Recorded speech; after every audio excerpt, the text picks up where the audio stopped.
Thank you so much for joining us today. My name is Darian Ellis, and I'm here with the Houston 100, powered by the Minority Report.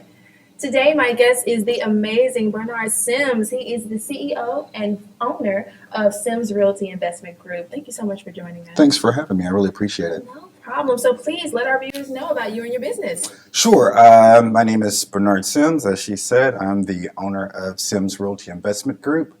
I've been in business for about 2 years, Okay. but I've been doing real estate investment for about 5 years.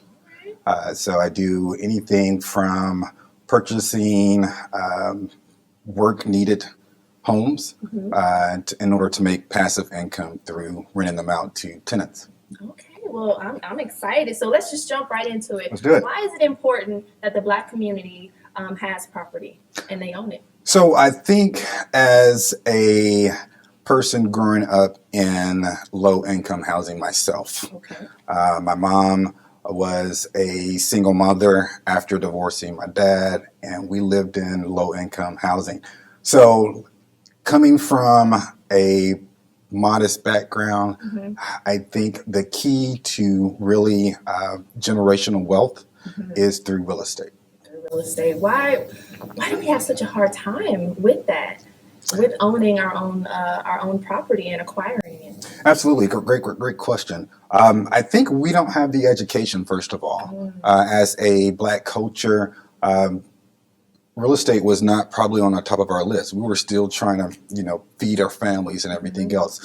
Once we get that education, I think more people will see the benefits that real estate has to offer, not just for you, but also for your lineage Were there afterwards. any because I know the narrative is, well, they just don't know, or they're not working hard enough. Were there any institutional roadblocks that were placed there to prohibit us from acquiring properties? I mean, if we want to talk about like history stuff, I mean, we can talk about how Tulsa, the whole burning of Tulsa, which was a huge roadblock for us. I don't think that we really had any kind of role models to kind of guide us into what benefits us as a culture. And I truly think that's one avenue that will definitely help our culture. So I know that there's a lot of budding entrepreneurs out there, or just young members of the Black community who want to own their own homes, and maybe they're starting in their careers. They have a savings. What's one way that they can prepare for home ownership? For home ownership or home investment? Both. Both. Great. For home ownership, of course, nowadays there are so many different programs that the government has to offer where you can put down as little as 3.5% in order to actually acquire your first home.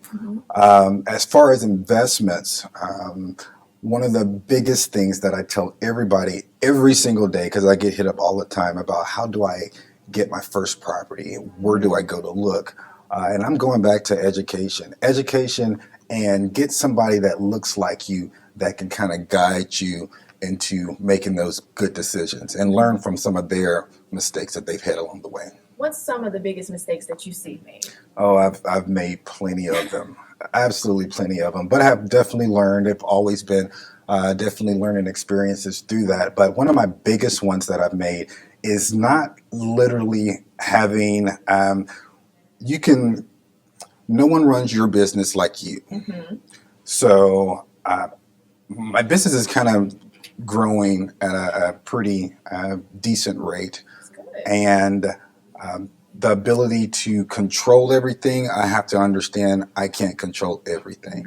But whenever you get somebody who can help you out, make sure that you are still managing what you see your business going. Okay. So I know there's a lot of hardworking members of our community out there who, they're working their 9 to 5, they go to their corporate job. How can they manage and begin to balance getting into the investment space regarding funding is what I'm trying to get to? Absolutely. Actually, your 9 to 5 is a great resource to actually fund your side gigs. So it's nothing to frown upon. Oh, absolutely not. I'm an engineer by trade. I'm in the oil and gas business.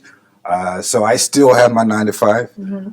but using that as an avenue to create my own is definitely the best way to actually do it. I mean, if you're not like $1 million child and born with a silver spoon in your hand where you already have those funds, you don't have Right. to worry about that. But the rest of us who really have to work, Hmm. a 9 to 5 is actually a great opportunity to actually do that. I want to make sure that they know that because I know there's Oh, a absolutely. lot of stigma surrounding that. So, just you in general, what Mhm. do you enjoy most about your job What I enjoy most about my job. or being an entrepreneur? Oh, Sorry. absolutely. One of the things that I enjoy the most is just the ability to have passive income, Hmm. whether I'm sleeping, whether I'm in another country. Just whenever you hear that little ding, whenever Cash App says you said, I know exactly what you're talking man, about. that's like literally the best feeling where I don't have to worry about whether or not um, such and such or the bills are going to get paid. It's Mhm. just having that passive income automatically coming in. Well, I am just so happy that we were able to sit down and talk, especially regarding generational wealth because it is rooted in real estate, and the Black Absolutely. community has we've been missing out on that for a long time. Absolutely. So please, if there Absolutely. is anything else you want to let our viewers know, we definitely want you to tell them where we can find you. Sure, sure. I you can find me on Instagram, Bernard Sims or Sims BL. That's SIMSBL. You can find me on Facebook, and you can also find me on my website, www.simsrealtyinvestmentgroup.com. It has been a pleasure. Thank you Absolutely. so much. I hope we can get you back here with us. Absolutely. I'll be definitely willing. Bernard Sims, you guys. And I am Darian Ellis here with the Houston 100, powered by the Minority Report. Stay tuned with us.